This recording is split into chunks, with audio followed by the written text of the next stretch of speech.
Hey, good morning, good morning, good morning. A beautiful Monday morning in Michigan. I am Chuck Lofton, and we are in the great town of Holland as we're getting close. We're not quite there yet, but oh, that's my alarm to let me know we're on. But we're in beautiful Holland, Michigan. It's all part of our Chuck's Big Adventure shoot in Southwest Michigan. A lot of you on Facebook have asked me, why are you going there? Well, because it's close, and because for those of you that either have kids going to school this week, hey, Wayne Township, or maybe a few weeks later, you've got time to go to this wonderful part of the country in a half day's drive, so you can make a mini vacation out of it. Well, this, of course, is Holland, and it is known for, of course, its beautiful Tulip Time Festival, the last week of April, the first week of May. But one of the things that, if you've never been here before, you'll notice is that flowers are a huge part of this place year-round. They've got annuals that are absolutely gorgeous, and this is just a part of the wonderful trip that we've had. And I've got to tell you, I was looking forward to this, to going to Southwest Michigan, but I can't believe just how great it has been. In fact, we began our trip in Saugatuck. Many of you are familiar with Saugatuck. I'd heard of it, had been there maybe once, and didn't know much about it.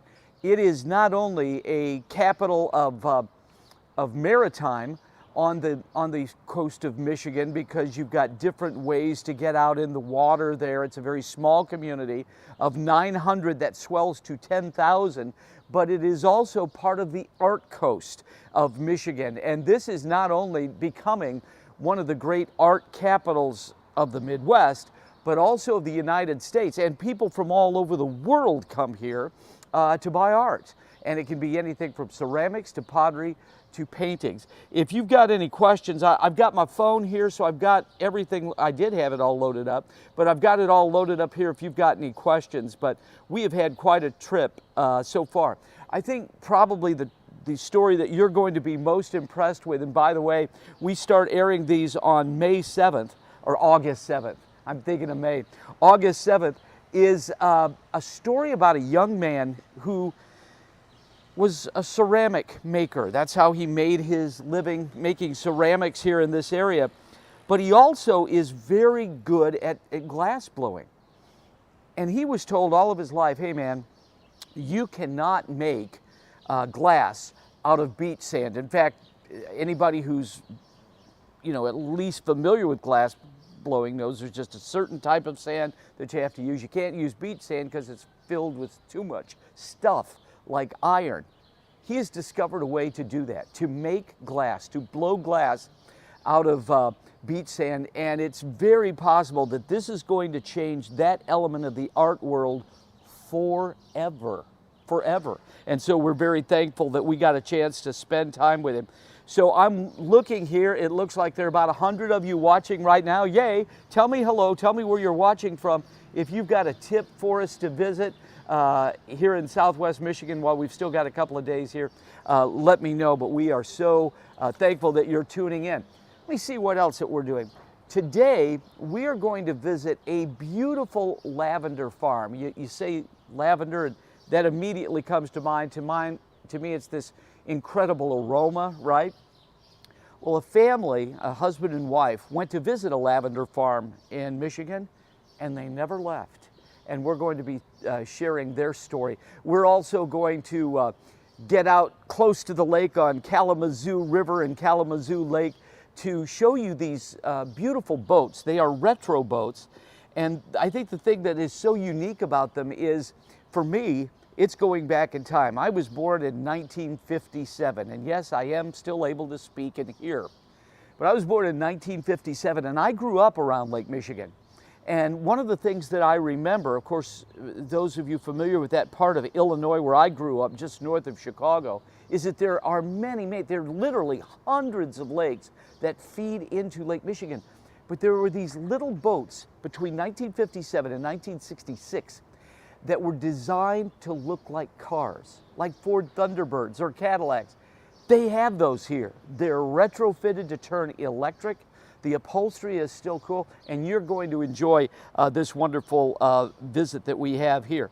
Let's see who's on today. Hey, good morning from Muncie, Lydia Riggins. Lydia, thank you. We hope that you're able to come up here and visit. I think a lot of people have never heard this, and I was unaware of this until we started planning this trip. Megan's going to show you the sidewalks here, and they're beautiful sidewalks made out of a brick-like substance. It's not really brick. Underneath this and underneath the roads here in downtown are miles and miles of pipe with hot water steamed through them, powered by gas. And if you come here in the winter, you don't have to worry about any snow, any ice that would, hinder you being able to walk around or drive downtown. It is the only place in the world that has this type of system. But now towns from around really the United States and other countries, because people are coming in here, are investigating, how does that work? How much does it cost? And how can we do that in our hometown? So I think that you're going to enjoy that. Hey, Deb, good morning from Galveston, one of my favorite towns. Brenda, good morning from Indy. We're glad that you're with us this morning. It has been a great trip. The food here in Holland, if you've never been, is just fantastic. And one of the things you'll notice is no empty storefronts. And I know that that is something that is, something a lot of towns everywhere would like to see, is to see their downtown filled. Every place is filled here, and they really make an effort to bring local stores. For instance, this store called the Seasoned Home is a place where you buy a lot of things for your home, stuff for the kitchen and for the living room, pottery and everything else. That is a local business right here, Studio K Clothing Company. That is a local business.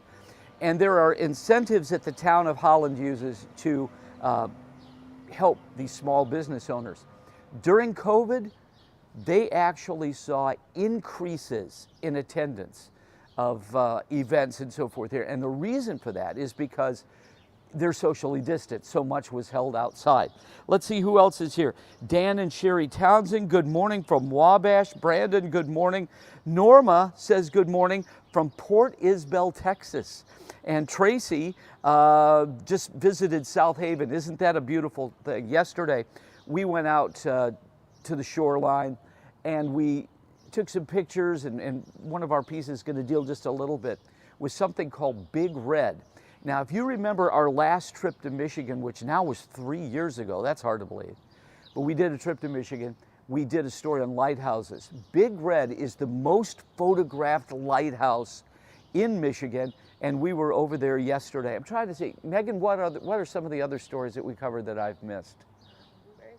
Oh yeah, what would Michigan be without blueberries? And we visited a family who now is in the 3rd generation of blueberry farming.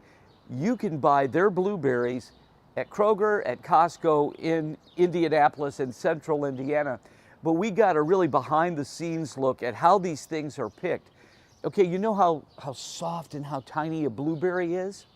Many of these are picked by these giant machines, and my first reaction was, how do you keep them from being smashed? And they're not smashed at all. They're just as soft and as delicious as ever, and we'll go behind the scenes for that. So we've got so many stories that we want to share with you. Let's see who else is here. Karen, good morning. Brandon, good morning. Melody's talking about the pipes here. She says it's so cool that they have hot water pipes running under the streets. Indy needs that. Yes, Indy does need that at about $350 million for a short area of time. So I don't know if that's ever going to happen in Indianapolis, but here it has been a lifesaver because remember, those of you that are familiar with Southwest Michigan, there aren't any malls around here, right? There's not a lot of indoor shopping where you can go inside to one place and shop at a multiple of stores. So they tried to figure out something. They figured this out. They're now in the 40th year of this, although they are now expanding from here to the canal leading into Lake Michigan. All of those roads are going to be under this. So it is a really neat thing. How about the food? The food is fantastic. I am afraid to weigh myself when I get home. because I know I put on some pounds, but it's been a great trip. And it looks like that when we get back, we are going to be hitting with these stories August 7th. That's going to be our date. Let's see who else we've got. Karen, thank you for writing in. Carol from LaPorte, one of my favorite towns. Carol, thank you very much. You know, we have a lot of folks now, because of our 13 Plus app, who are watching us in Indiana. They cannot get us on TV. They may be from different parts of Indiana, so they're watching us, for instance, every morning on Sunrise. And we hear from you folks every day, so thank you very much for watching and for tuning in here. One of the aspects of this area that is new to me, but certainly not new to the art world, is art. And we visited a couple of art galleries. One of them that you'll meet is in a small town called Douglas, Michigan. It is a tiny town that's very close to us here in Holland. It borders Saugatuck. Tiny town where people from around the world are coming in to buy art. And I'm not just talking about paintings. We're talking about ceramics and glass and pottery and you name it. In fact, while we were there, a couple from Carmel was visiting, and they said, hey, are you doing a Chuck's Big Adventure? Yes, we are. And so we had the opportunity to meet this. Bev, I love this, Chuck. Knightstown here. Thank you very much. Pam in Hartford City, good morning to you. Cheryl in Terre Haute is watching this morning.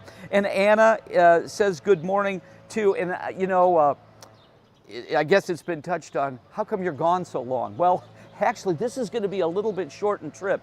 We're going to shoot another day today, another day tomorrow. I will be back in town Wednesday, be on the air on Thursday. And I want to thank Lindsay Monroe and Kelly Green for filling in. They're really the people that allow me to take these wonderful trips. When you come up here to Southwest Michigan, I would say, and you know, a lot of people are wondering, when do the crowds start going away? Labor Day.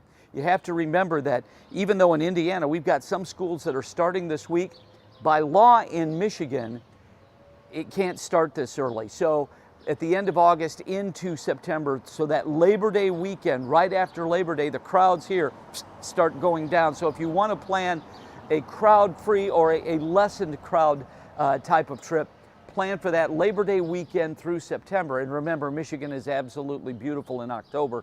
So places like this will be busy. Okay, let me say just, oh boy, a lot of you writing in here. Jenny, thank you. One of my favorite places, Holland, Michigan, and it is mine too. Well, listen, if you've got some questions that you want to ask, I'll be monitoring this for the next little while. We are headed out to a story today. We're actually doing 2 stories. This is the day when maybe management's going to get a little, because I'm going to go out on the dunes in a wild buggy a little bit later on today. By the way, I did want to mention, because we're going to wrap this thing up, we've got to get out of here. One of the stories that we did is a sport that I had never heard of, and it's called sand surfing, and it is exactly what the name implies. The dunes around Holland and around Saugatuck are huge, some of them as high as 80 to 120 feet. And you get on a surfboard that's more like a snowboard, and down you go down that hill. You coat everything with beeswax on the bottom of your snowboard, your sandboard, and that's how you go down. You're going to love that story from here in Southwest Michigan. This is the last I'll be talking to you until I am back in the studio on Thursday. Chuck's Big Adventure in Southwest Michigan. And a reminder, this goes on the air August 7th. But I will see you Thursday. Thanks so much. If you got any more comments, Joyce, thank you very much. Jenny, thank you very much for watching. But if you've got some comments or questions, we'll try and get back to you a little bit later. Chuck Lofton live in Michigan on WTHR's Facebook page. You guys have a great week ahead.